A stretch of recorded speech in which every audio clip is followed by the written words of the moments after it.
নবদ্বীপ ধাম আমাদের সকলেরই প্রায় পরিচিত। নবদ্বীপ ধামের একটি বিশেষ গুরুত্বপূর্ণ ব্রিজ গৌরাঙ্গ ব্রিজ, যা গৌরাঙ্গ সেতু নামেও আমাদের কাছে পরিচিত।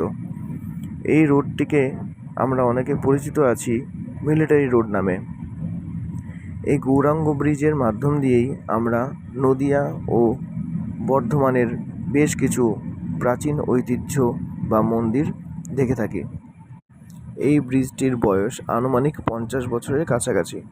ব্রিজটিতে বেশ কিছু ক্ষয়ক্ষতির কারণে আবার নতুন করে ঠিকঠাক করা হচ্ছে, যার সময়সীমা নেওয়া হয়েছে এই নভেম্বর মাসের 15 তারিখ থেকে ডিসেম্বরের 31 তারিখ পর্যন্ত, মানে 31শে ডিসেম্বর। প্রশাসনের বেশ কিছু নিয়ম মেনে শুধুমাত্র জরুরিকালীন পরিষেবা এবং গাড়িগুলিরই যাওয়া আসার অনুমতি রয়েছে, তা আবার একটি নির্দিষ্ট টাইমে। ব্রিজের দুধারে রয়েছে নবদ্বীপ ও কৃষ্ণনগরে যাওয়ার জন্য আপৎকালীন বাস, টোটো ও অন্যান্য যানবাহনের সুব্যবস্থা। আপনারা অবশ্যই এই রাস্তা যদি মনে হয় বিশেষ গুরুত্বপূর্ণ, অবশ্যই নির্দিষ্ট জায়গা এবং যাতায়াতের ব্যবস্থার সুব্যবস্থা করে নিয়েই আসবেন, না হলে হয়তো সমস্যায় পড়তে হতে পারে।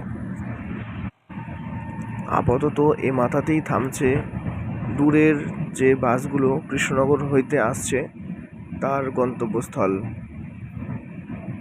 ভিডিওটি সকলের সঙ্গে শেয়ার করবেন, সকলের জানকারির জন্য এবং সাবধানতার জন্য অবশ্যই প্রয়োজনীয়। সকলকে অনেক অনেক ধন্যবাদ।